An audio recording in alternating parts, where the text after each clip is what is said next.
औज़ुबिल्लाहिमिनश्शैतानिर्रजीम बिस्मिल्लाहिर्रहमानिर्रहीम। I am your chemistry teacher Shahzeb Kiyani. आज हम पढ़ेंगे long form of periodic table के बारे में।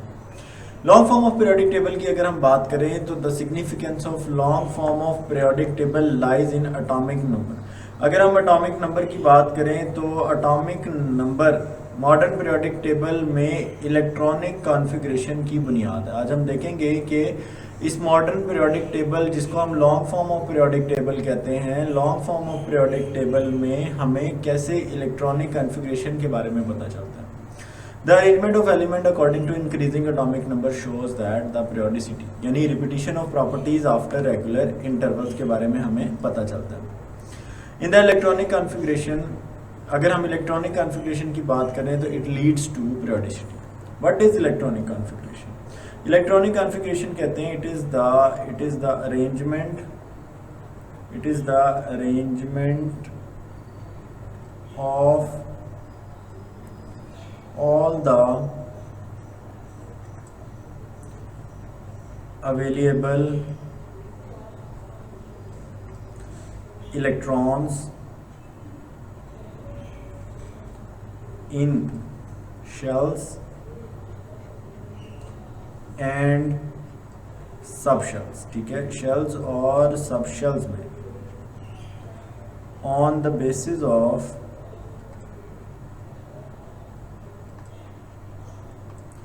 इंक्रीजिंग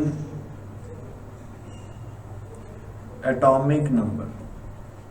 ठीक है, या ऐसा कह लें कि it is the arrangement of all the available electrons in the shell and subshell on the basis of increasing energy order करेंगे हम लोग। ठीक है, इंक्रीजिंग एनर्जी ऑर्डर की बेस पर एलिमेंट्स को शेल्स और सबशेल्स में डिवाइड करना। This is electronic configuration. तो इलेक्ट्रॉनिक कॉन्फ़िगरेशन की बेस पर बेसिकली पीरियोडिक टेबल बनाया गया। आप देख सकते हैं कि इस पहले ब्लॉक के अंदर, इस पहले बॉक्स में 1s1, फिर 1s2, इसी तरह 1s1 2s 1s2 2s2 1s2 फिर 2s2, फिर इसी तरह 1s2 2s2 2p1। तो एलिमेंट्स को अरेंज किया गया उनकी इलेक्ट्रॉनिक कॉन्फ़िगरेशन की बेस पर। अगर हम बात करें इस पूरे लॉन्ग फॉर्म ऑफ पीरियोडिक टेबल की, तो पूरा का पूरा long form of periodic table हमें ना सिर्फ एलिमेंट्स के बारे में बताता है, बल्कि ये हमें एलिमेंट्स के एटॉमिक नंबर से उनकी इलेक्ट्रॉनिक कॉन्फ़िगरेशन के बारे में भी बताता है। जैसा कि आप देख सकते हैं कि हाइड्रोजन का एटॉमिक नंबर 1 है और उसकी इलेक्ट्रॉनिक कॉन्फ़िगरेशन है 1s1।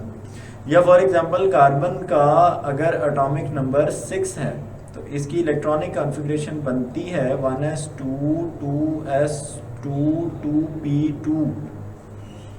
ठीक है, तो ये पूरी की पूरी इलेक्ट्रॉनिक कॉन्फ़िगरेशन 2p में आके ख़त्म होती है। जैसे मैं अगर फ्लोरीन की एग्जांपल लूँ यहाँ पे, तो फ्लोरीन का atomic number 9 1s2 2s2 2p5। ये भी आप देख सकते हैं कि p में आके ख़त्म हो रही है। तो पीरियड कहते हैं किसको है? Period are basically the horizontal rows. Period horizontal rows हैं which are present in the periodic table. आप देख सकते हैं कि ये पूरा का पूरा आपके पास पीरियड नंबर 5 मौजूद है। एक्सप्लेनेशन की अगर मैं बात करूं तो the elements in the period have continuously increasing atomic number. आप देख सकते हैं कि एक पीरियड में एलिमेंट का एटॉमिक नंबर इंक्रीज करता है कॉन्टिन्यूसली, लाइक 37 से 38, 38 से 39, 39 से 40, 40 से 41। तो ये मुसलसल इंक्रीज कर रहा है, continuously changing electronic configuration along the period, जिसकी वजह से नंबर ऑफ इलेक्ट्रॉन चेंज होते हैं और इलेक्ट्रॉनिक कॉन्फ़िगरेशन चेंज हो जाती है एज अ रिजल्ट, जिसकी वजह से प्रॉपर्टीज ऑफ एलिमेंट्स जो हैं वो मुसलसल चेंज होती हैं। अब इनका लिंक समझने की कोशिश करें कि इसका लिंक कैसे बनता है। इसका लिंक हमारे पास बनता है एटॉमिक नंबर। एटॉमिक नंबर का लिंक बनता है नंबर ऑफ प्रोटॉन के साथ। नंबर ऑफ प्रोटॉन का लिंक बनता है तीसरे नंबर पे नंबर ऑफ इलेक्ट्रॉन्स के साथ, और नंबर ऑफ इलेक्ट्रॉन का लिंक बनता है इलेक्ट्रॉनिक कॉन्फ़िगरेशन के साथ। अब अगर Z चेंज होगा तो नंबर ऑफ प्रोटॉन चेंज होंगे, नंबर ऑफ प्रोटॉन चेंज होंगे, नंबर ऑफ इलेक्ट्रॉन चेंज होंगे, नंबर ऑफ इलेक्ट्रॉन चेंज होंगे तो इलेक्ट्रॉनिक कॉन्फ़िगरेशन भी चेंज हो जाएगी। जिससे एलिमेंट की प्रॉपर्टीज चेंज होगी। तो the number of valence electron decide the position of element in the period. ये जो वैलेंस इलेक्ट्रॉन्स हैं ये किसी भी पीरियड में मौजूद उस एलिमेंट की पोजीशन भी डिटरमिन करता है। इसका मतलब है कि अगर कोई एलिमेंट पहले पीरियड में मौजूद है, इसका मतलब है उसके पास सिर्फ एक शेल है। अगर कोई दूसरे पीरियड में मौजूद है तो इसका मतलब है उसके पास 2 शेल्स हैं। इसी तरह तीसरे पीरियड में मौजूद एलिमेंट के पास 3 शेल्स हैं। ठीक है, तो इससे हमें ना सिर्फ उनकी इलेक्ट्रॉनिक कॉन्फ़िगरेशन के बारे में पता चलता है बल्कि उनके नंबर ऑफ शेल्स के बारे में भी पता चलता है। अगर हम बात करें element which have 1 electron in their valence shell, तो they occupy the left most position in the periodic table. आप देख सकते हैं लिथियम के आउटर मोस्ट शेल में सिर्फ एक इलेक्ट्रॉन है। इसी तरह सोडियम के आउटर मोस्ट शेल में भी सिर्फ एक इलेक्ट्रॉन है। पोटाशियम के आउटर मोस्ट शेल में एक इलेक्ट्रॉन। सिमिलरली अगर हम बात करें पोटाशियम के बाद रुबिडियम, सीजियम, फ्रांशियम की, तो इन सब के आउटर मोस्ट शेल में भी एक एक इलेक्ट्रॉन है। तो इस तरह से तमाम एलिमेंट्स जिनके आउटर मोस्ट शेल में एक इलेक्ट्रॉन है वो एक ही ग्रुप के अंदर आए जिसको अल्कली मेटल कहा जाता है। सिमिलरली इसी तरह से अगर हम बात करें कि elements having 8 electron in their valence shell, तो ये ऑक्यूपाई करते हैं राइट मोस्ट पोजीशन। अब राइट मोस्ट पोजीशन पे हमें मिलती हैं नोबल गैसेस। आप देख सकते हैं नोबल गैसेस के आउटर मोस्ट शेल में 1 2 3 4 5 6 7 8। आर्गन के आउटर मोस्ट शेल में 8 इलेक्ट्रॉन्स मौजूद हैं। ठीक है, आउटर मोस्ट शेल में 8 इलेक्ट्रॉन्स हैं। इसी तरह से नियॉन के आउटर मोस्ट शेल में भी 8 इलेक्ट्रॉन्स मौजूद हैं।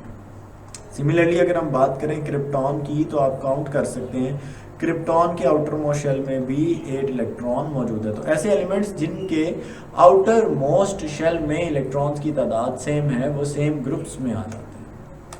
अगर हम ग्रुप की बात करें तो groups are basically the vertical column in the periodic table. Periodic table में मौजूद वर्टिकल कॉलम को ग्रुप कहा जाता है।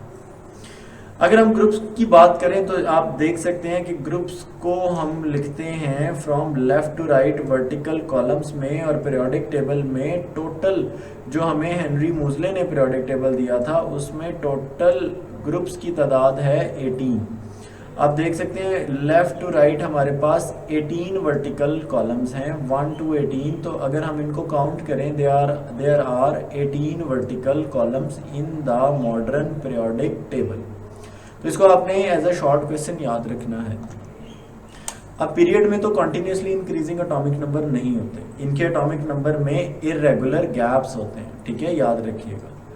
तो पीरियड के अंदर मौजूद एलिमेंट्स में इरेगुलर गैप होने की वजह से उनकी इलेक्ट्रॉनिक कॉन्फ़िगरेशन डिफरेंट होती है, जिसकी वजह से उनकी प्रॉपर्टीज भी डिफरेंट होती है। तो फर्स्ट ग्रुप की अगर मैं बात करूं तो पहले ग्रुप के वैलेंस शेल में सिर्फ एक इलेक्ट्रॉन है।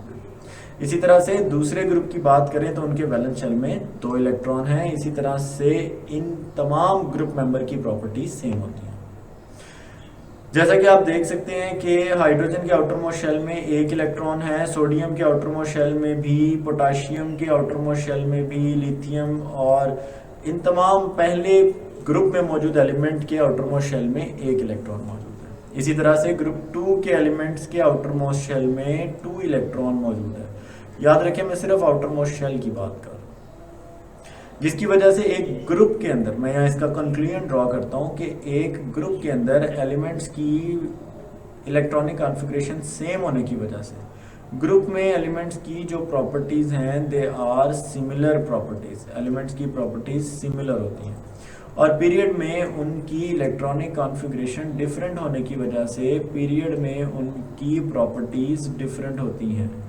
ठीक है, तो ये आप लोगों ने इसको ज़हन नशीन कर लेना, इसको आपने याद रखना है कि एक ग्रुप में तमाम तर प्रॉपर्टीज सेम और पीरियड में तमाम तर प्रॉपर्टीज डिफरेंट होती हैं। See you guys in my next video, take care, अल्लाह हाफ़िज़।